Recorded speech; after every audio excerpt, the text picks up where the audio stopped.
I'm Helen Anderson with the Mill Valley Seniors for Peace. On the occasion of dedicating a plaque to go on this corner where we're doing the demonstrating, we wanted to ask the founders, who are still residents here, to tell us about what propelled them out here, to come out here 14 years ago.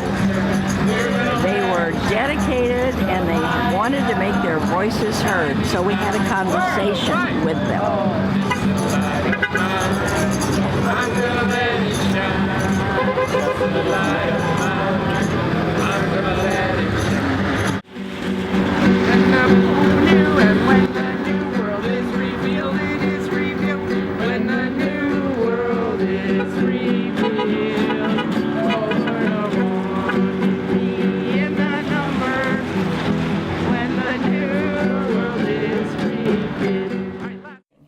Tell us how you remember about how you all got started, came together, and did go out to the corner of Miller and Camino Alto to demonstrate.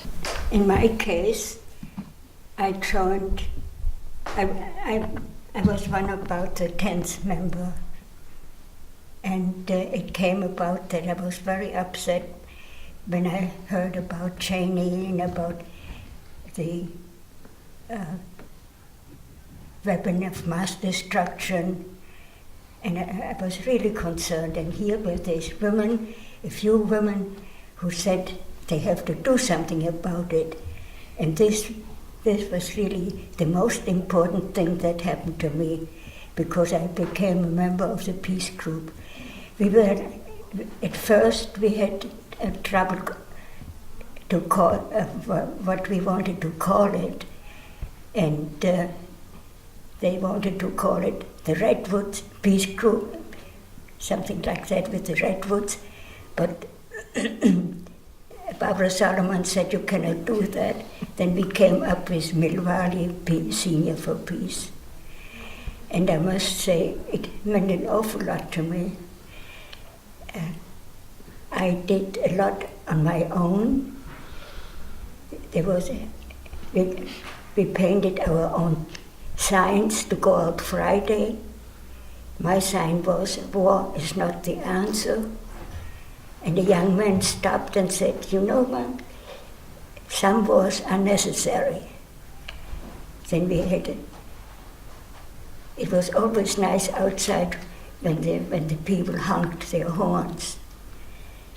And then David Brown made a documentary. It was a video, it was actually a film showing what war looks like. And then the people of the group got in touch with friends and family all over the world to tell them about the peace group.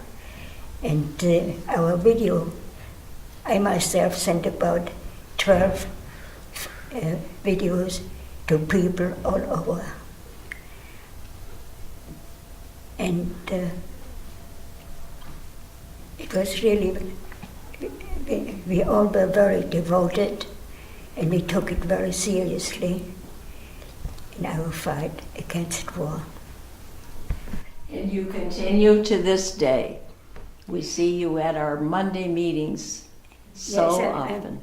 Unfortunately, I cannot be active anymore because I'm almost blind. But you manage. And my age. But I do go whenever I can, whenever I'm physically able. You want to tell us? You want to tell us your age? I'm 103. And a half. And a half. Well, I remember that there was a war, and that the president decided to send soldiers, and I didn't agree with that, and I think that well, I won't speak for you. You go ahead and speak. I should say my memories of the beginning? Sure.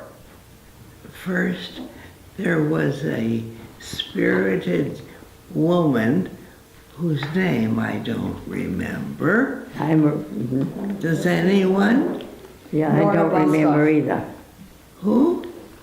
We got two names. Well, she had talked with a woman who lived across the hall, last name was Kennedy, and they wondered whether anyone was interested in talking about, quote, foreign relations. So she put up a sign-up sheet and at the table where those sheets are placed, and people signed up, about 19 of them. But then there was a long period where nothing happened. And finally, a date was set, but there had been so many weeks, at least it seemed that way to me. I was very eager because there was interest all over the world. And so I decided there was some danger that no one would remember, and so I stole the paper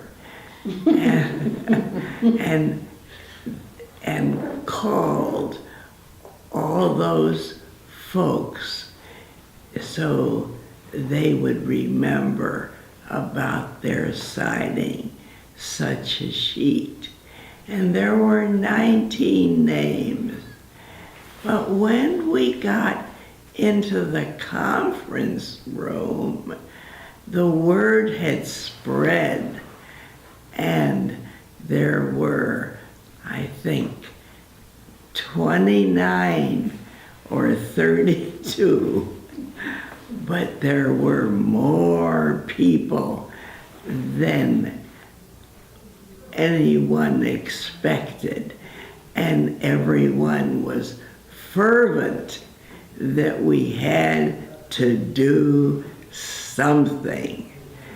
And that was the decision, and to go out and on the corner. And I do remember Warren's suggestion, which was that we put on black garbage bags and only our faces would be visible. That suggestion we didn't accept. But we might have. It would have been sensational. And was very eager that we not be formal. And so instead of saying a person was a president, I remember suggesting the word facilitator. And that's exactly the word we used, but the woman's name I also have lost, because your brain works differently when you're in the upper 90s, which all of us are. I'd like to ask Laverne, you mentioned Nora Vostok, what was her role? I remember her as being the most active and vocal of the bunch. I was probably not at the first few meetings because that was Warren's thing to do. He was a conscientious objector in World War II, and he served 3 years in civilian public service. Back when the Vietnam War was starting and our boys were the age to be drafted, we participated in a march. Here, we were living in Mill Valley then, marched from San Rafael to San Francisco for a rally of some kind that way, in protest on that. And so when this thing started, he was into it before I was. So my memory is a little, the things that Frida was saying about my husband, I didn't know because I wasn't there and didn't remember because I came into it later than he did. But we both were very faithful members and on the corner as well as actively, I took the minutes for many years and kept a record for Mill Valley Seniors for Peace, and he was the treasurer and took care of the money. And when they decided to have dues, so they'd have a little money for important speakers, then it was at that time we were very active.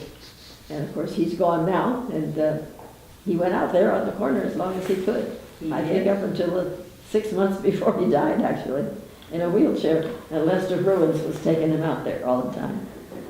We had a lot of pictures of him out there. Oh, Nora, I want to say Nora Boskoff, she was the most vocal and seemed to be organizing. She seemed to me to be organizing. They never did have an election. The leadership just automatically happened. Somebody wanted to do it, they stepped forward and they did it. I think you said that you didn't want to have a president. You wanted to have a very more informal organization, or at least to have a facilitator. Why did you think that was an advantage? Oh, because I felt that if we had a formal organization, that it would deter folks from an easy, comradely relationship that we wanted, at least I hoped for, a easier, more informal, personal, so that people felt good about each other, that we were in an enterprise that had a comradely, easy, one-to-one, and not a stiff, formal, like everything else. No, let's be informal and let's be personal. That's how it would, I felt, grow and attract people in a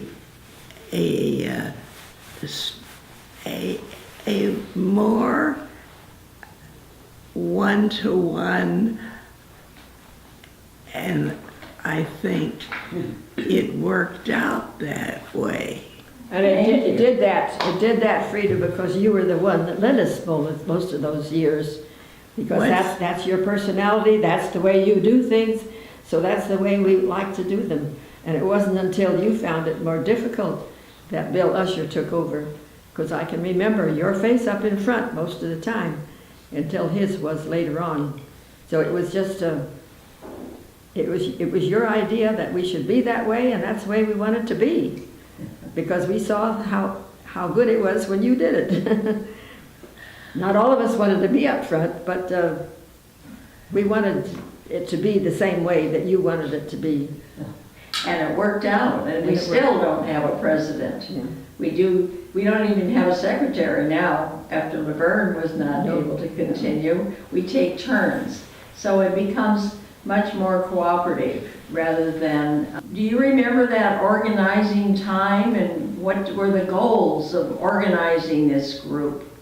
Well, I remember that we all met in this big room, which I described to you now, the offices of Barbara, Susan, and Connie, and we had a huge table in there, and Frida was sitting at the head of the table, and we just decided she'd be the chairman, and everything happened kind of spontaneously.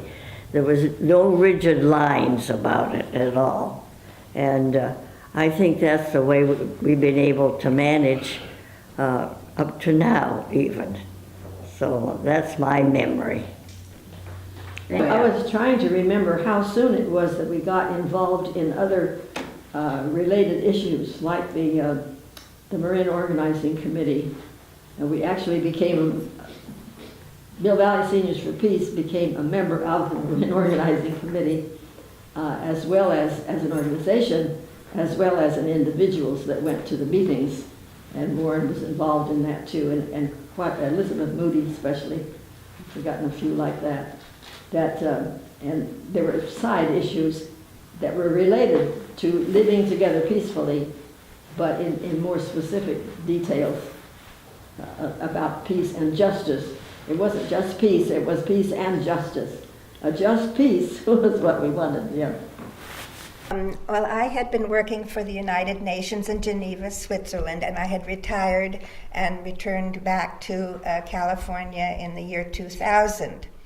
And at that time, or shortly afterwards, we heard the administration and other people beating the drums that we were going to go to war soon, and one day, my father was living here at the Redwoods, so I used to come practically every day to see him. And one day on the bulletin board, there was a poster, a flyer, that was put up by some women, and it said, we're worried about this oncoming war. We want to have a meeting. Everybody concerned about it, come and meet in the conference room. So I said to my father, we have to go to this. So off we went to that meeting, and it was in a former conference room, and there were a lot of people there. But the women who had put up the flyer, there was Nora Boskoff, and I think Phyllis Hamilton was working very closely with her. So the two of them were sort of organizing everything. And Nora had previously been a lobbyist or something in Washington, D.C., so she knew something about politics. So I think they were doing most of the organizing, and I think Phyllis Hamilton used to write the minutes or something. So anyway, I don't know much about trying to decide to have anybody else run the meetings for a while. But anyway, and then my father was an artist, so the group decided we were going to go out on the street and protest every Friday. And my father was an artist, so, and we thought we have to have posters and signs. So we'd meet in a room that doesn't exist anymore. It was the activities room, and we'd make posters, and my father would very often outline something and people would fill it in, and so that was something where there were a lot of us working to do that, and then we'd put them out in the street. And there was one that had some yellow on it. I think it was No More Nukes. It's in There's a picture of it somewhere, but I think it's been destroyed now. That was one my father made. And there were a lot of pictures of us. And Betty mentioned the film that David Brown had made, and it was presented at one of the Mill Valley Film Festivals. And a number of us were sitting up there watching it, and it was very successful. And so there's still videos that are available if, if people want to send them around. However, we were out and we had posters, and I don't remember that we started with music right in the beginning, because that was when, later on, when Raleigh came with his guitar and other people. But in the beginning, the first, I don't know, months or years or whatever, we just were sitting out there with posters. We weren't making any noise. Not singing. And let's see, what else? May I just Yes. say that your father also drew a dove of peace, and I think it was probably a painting first, but we use it as our logo Yes, now, yes. black and white. And there was another man too who had been a cartoonist, I think Craig Flessel. They were very good friends, and I think they both worked on things like that were paintings on the walls of the redwoods, and this dove and was on the yellow flyers that we use. Yeah, for sure. We have Craig's little picture drawing of the people on the corner, and you can see the street sign, the pole, and then your father's peace dove. They're both on that brochure. I remember more about, was it Raleigh and his, was it his daughter? And he had a guitar, and he started the music out on the corner. And then there was some other people that have come in now and carry on the music. And I don't know how they just happened to come. And today is the day that we are, or this week, we're dedicating a plaque to Raleigh and those early musicians. I'm so glad you mentioned it.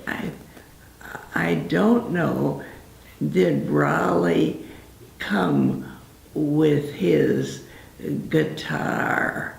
That's right. And had all these anti-Bush slogans on it.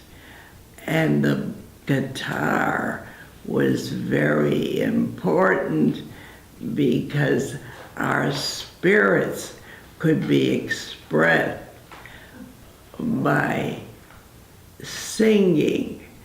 And we did, I think, from the very beginning.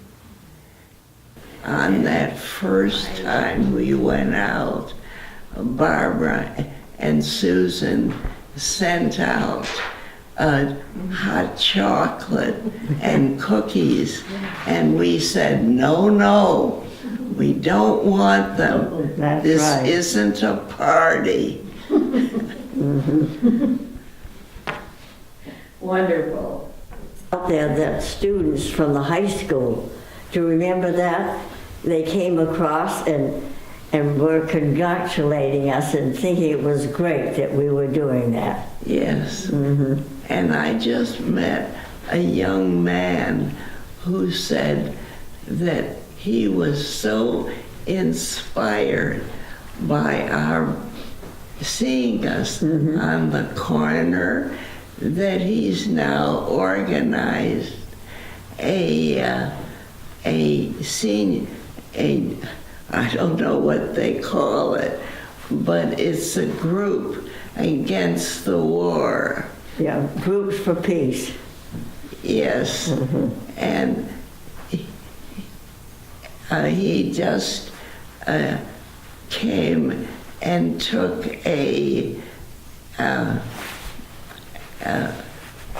he recorded me to show how a opposition could get together and grow and inspire other people to consider demonstrating, and this is the time to do it, if ever there was. Thank you. I know from Frida is looking for Republicans who voted for Trump and interviews them. Frida? To find out why they did it. To find out why they did it. To find out why they voted for him. But she would. It's good because then you understand why they do it and then you can do something about it.